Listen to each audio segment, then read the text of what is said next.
Hello, and thanks for joining us on Nationwide, coming to you from the nation's capital, Abuja. I would like to bring you an abridged version of this news because of the live transmission that came from Zamfara State with the acting president there visiting.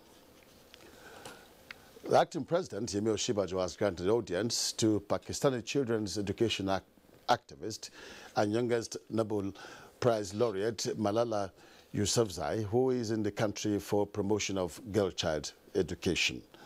The 20-year-old head of Malala Fund told State House correspondent Jide Onifade after the meeting that she suggested the need for government at federal, state and local government levels to unite in scaling up education for boy and girl child in the country.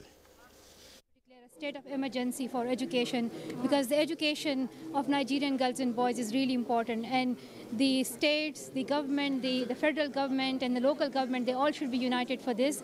Secondly, the spending, it should be made public, and thirdly, the Child Rights Act should be implemented in all states. So this was my three-point ask, and I was really happy to hear a positive response from the acting president that they are happy to ensure that they're happy with the suggestion of implementing emergency and for education, and that they're happy to work more on education, that they're united.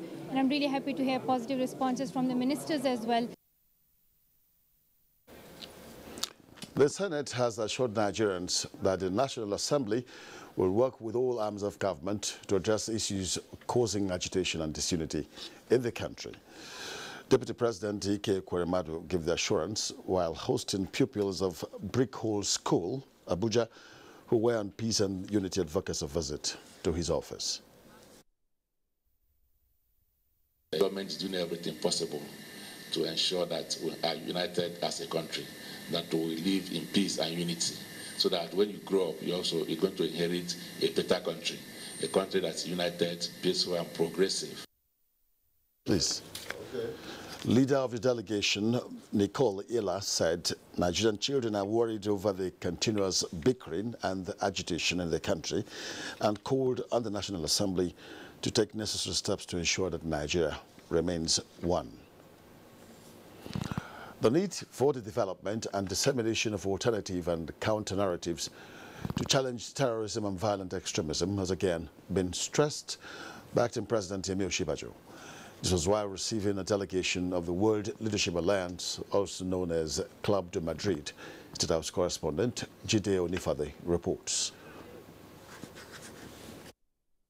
Osinbajo described violent extremism as a complex problem which needs to be dealt with on a daily basis. Referring to the prevalence of terrorism and violent extremism around the world, the acting president noted that it was not doubtful that nations need to develop counter-narratives on how to get things done differently. The Club de Madrid had presented the acting president with a report of a workshop it conducted in Nigeria earlier this year on alternative narratives to counter violent extremism. Former president of Botswana, Festus Mongoy, who presented the report, said the objective of the World Leadership Alliance is to promote democracy and that the workshop was organized in that regard. He added that participants were drawn from across interest groups, the presidency's office and the national security advisor to address violent extremism. Nigeria's Foreign Affairs Minister Geoffrey Onyeama also attended the meeting. In the State House, Jide Onifade, NTA News.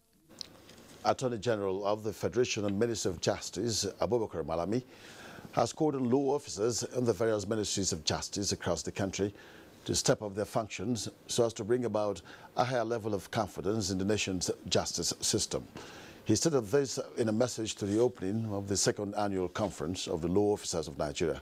Judiciary correspondent Femi Okewo reports.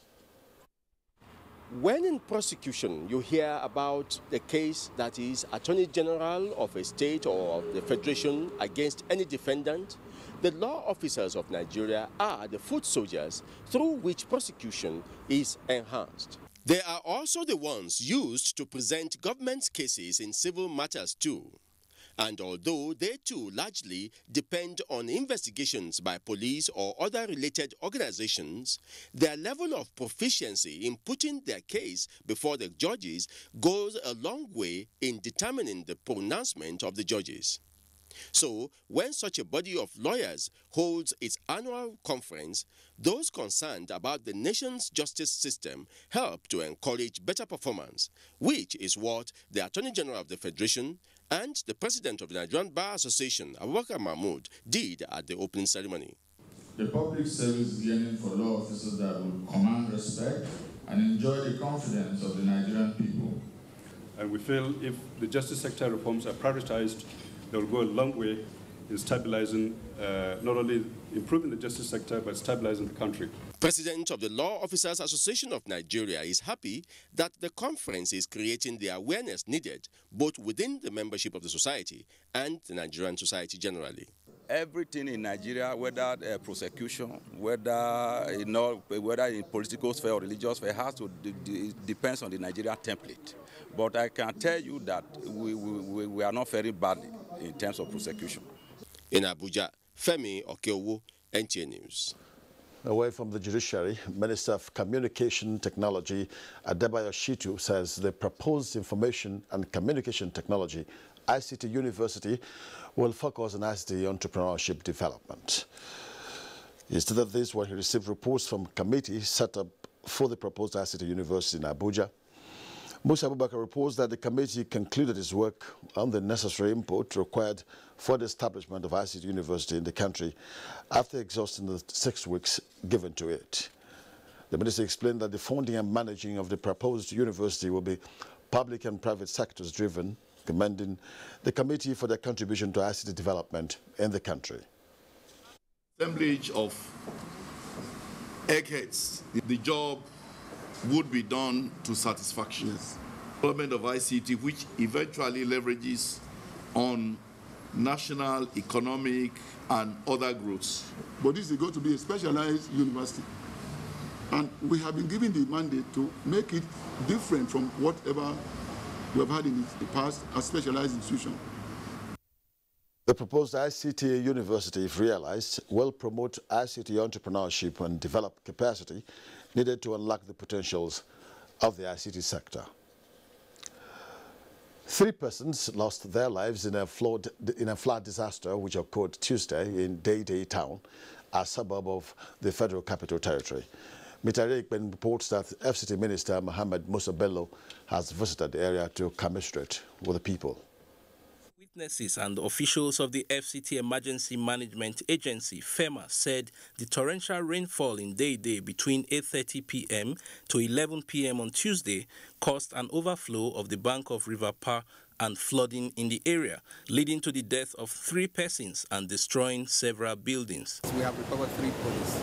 I've said it, that this place is prone to flood, and what has happened has indicated us. FCT Minister Mohammed Musa Bello said the unfortunate incident reinforces the message for people to refrain from building on waterways and avoid indiscriminate dumping of refuse. All those that are residing on the direct natural water course, there's a need for them to move, and then of course to clean the surrounding area so that when water comes back, as it will definitely do, it will have a natural way of flowing.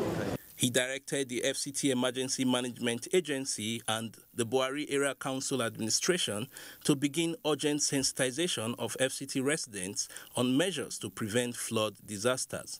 From Dei, Abuja, Mitari Ikben, NTA News. West African Examination Council releases results. Lagos Network Center has details of this and other stories making the rounds from the Center of Excellence. Jennifer is our guide. Hello, Jennifer. Hello, Gechi. Good evening and a warm welcome to Lagos. Drastic reduction in malpractices by candidates has been attributed to the impressive results recorded in this year's West African Senior School Certificate Examination. Head of the National Office of WAEC, Olu Adenikbeku, stated this while announcing the results for the 2017 WASC school candidates in Lagos. Musa Toliat has the details. According to the head of National Office of WAEC, Mr. Olu Adenipekun, out of the 1,559,162 candidates that sat for the West African Senior School Certificate Examination on May 12, 2017, a total of 923,486 candidates obtained minimum of credits in 5 subjects and above, including English language and mathematics. The percentage of candidates in this category in the world for school candidates in 2015 and 2016 was 38.68% and 52.97% respectively. Mr. Adenipekun said that 214,952 candidates representing 13.79% of the total candidature for the examination will not have their results. This, he said, is not unconnected with their involvement in various forms of examination malpractices. The head of WAEC National Office, however, admits that 95,734 candidates have issues with few subjects traceable to errors detected in the course of registration or during the examination, but that their results are being processed. Mr. Olu Adenipekun later hinted that arrangements have been concluded by WAEC to conduct West African Senior School Certificate Examination for private candidates twice in a year. This takes effect from January 2018. There was a decision of the Council at the 65th Annual Council meeting that WAEC should administer additional diet for private candidates to bring about inclusiveness in education. Candidates who sat for the examination are expected to check details of their results on the Council's website, www.waecdirect.org. In Lagos, Musa Toliat, NTA News. That bit from Lagos. Following frequent cases of conflicts arising from interstate and country boundary disputes, field officers and state resident surveyors are meeting in Abuja on how to be proactive. The meeting, at the instance of the Surveyor General of the Federation, Ebeshinta Awudu, is also being attended by surveyors from different federal ministries and the National Assembly. Mio Gidi has a report. Intra and interstate boundary disputes leading to clashes has been a recurring issue across the country. Even at the international level, Nigeria and the Cameroons had such dispute over the Bakassi Peninsula. It is to address such disputes and stop destruction of lives and property that this meeting is holding, to properly educate and equip surveyors who have a significant role to play in preventing such disputes. So these guys that are very experienced in boundary definition, either it's Nigeria boundary definition or interstate boundary definition, they will be in better position to give to the trainee the requisite first order or first phase training on how to approach boundary making. Apart from imbibing professional and technology-based surveying to map out borderlines, the obsolete nature of laws governing the surveying industry is another hindrance identified to be a stumbling block. The National Assembly seems prepared to put things right. Introduce appropriate legislation to make sure that the role and relevance of surveying and its consequential effect in boundary management is brought to fruition. These surveyors will be busy for the next 5 days in Abuja, exchanging ideas with the target of rising up to the occasion in putting to an end boundary disputes in Nigeria. Mie Ogede, NTA News. Let's now join Fatai in our Ibadan Network Center. Hello, Fatai. Welcome to the cradle of television, Ibadan. For a friction-free political atmosphere, a compelling need for constant dialogue between elected representatives and their constituents has been emphasized. This was the thematic concern and contributions at the National Orientation Agency organized town hall meeting in Ibadan. Shola Wahid has the details.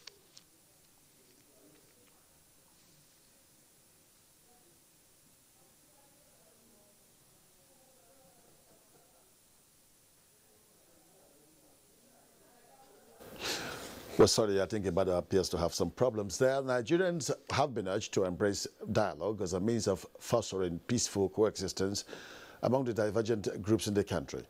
Director General National Orientation Agency, Dr. Gariba Abari, who made the plea at a community dialogue for peaceful coexistence in Kwali, said misgivings that result in incessant conflicts that are inimical to peace and development of the nation can best be resolved through dialogue. Abdul Fattah Dedero reports. Gariba Abari says the objective of the interactive session, which is an ongoing process, is aimed at feeling the pulse of the people, especially at the grassroots level, with a view to communicating same to government and vice versa. He says peace is the only way through which any meaningful development can be achieved in any given society. Speaking on the perennial conflict between herdsmen and farmers, the Director General National Orientation Agency says there's the need for both groups to foster greater understanding to resolve knotty issues whenever they arise. He also spoke on the need for those in positions of authority, community leaders, religious leaders, as well as traditional rulers to provide the desired leadership that will transform the society. There is no gainsaying the fact that the country is passing through very serious challenges, most of which are challenges that have to do with our nation-building processes. And we feel that beyond jingles on the radio and on the television, we need to come and directly engage with the people. There were good messages from Chairman Kwali Area Council Joseph Kwali Shazin, Kan Chairman Superior Evangelist John Fabumi, and Chief Imam Kwali Suleiman Muhammad, as well as representative of the ESU of Kwali. The people were united in purpose on the need for various agitators to sheath their swords and embrace dialogue. They call for clearer understanding of one another so that together we can build a strong and virile nation. In Abuja, Abdul Fattah Adediran, NTA News. The Nigerian Army says it will continue to place premium on training of its personnel as fundamental to professionalism and effective discharge of its duties. This was by the Commander Army Headquarters Garrison, Major General John Malu, to the 2017 competition of corporals and below at the Mogadishu cantonment in Abuja. Olajide Bello reports.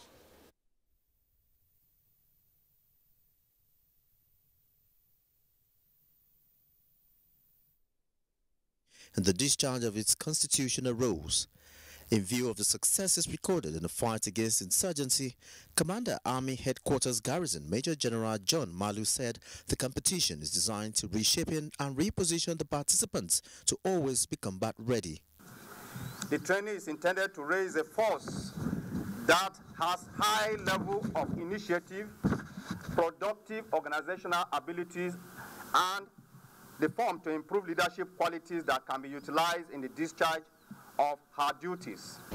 Participants drawn from various units and departments of the Army Headquarters will be competing in drills, map reading, physical fitness, weapons handling, and obstacle crossing. In Abuja, Olajide Bello, NTA News. Next is Jos. Ruth is there standing by. Hello, Ruth. Good evening and welcome to Jos. The prevalence of hate comments in Nigeria broadcast media organizations and in consequences on national development is the focus of discussion at a one-day summit organized by the Nigerian Broadcasting Commission. The summit, which has its theme, Broadcast Content Development and Peaceful Coexistence, assembled key players in the broadcast media to x-ray their role and come up with way forward. Abba Abubakar Yakubu completes the report. Experts of the media broadcast have gathered here in Jos to deliberate and chart a way forward to improve the content and messages of the media to meet the standard of contemporary world on peace, journalism and development. It is on this premise that the Minister of Information and Culture, Lai Mohammed, told broadcast media organizations to checkmate the influence of hate comments in their broadcast content. The minister, represented by the State Director, National Orientation Agency, Mr. Bulus David, said just like junk food is harmful to the body, so does junk information. It has the capability of harming national peace and coexistence. We shall continue to create the right policy environment for media content development generally in our country. The Director General National Broadcasting Commission, Malam Isaac Modibakau, says the Commission put together the summit to create awareness among broadcast media organizations on the dangers of hate speech and other violent-prone media content in the society. Where there is a persistent violation of the Nigeria Broadcasting Code, especially with respect to hate speech, that can disrupt the good order of Nigeria, NBC has the power to close down such stations. The Inspector General of Police, Ibrahim Idris, says the police will continue to partner with the NBC to ensure strict compliance with broadcast rules and regulations.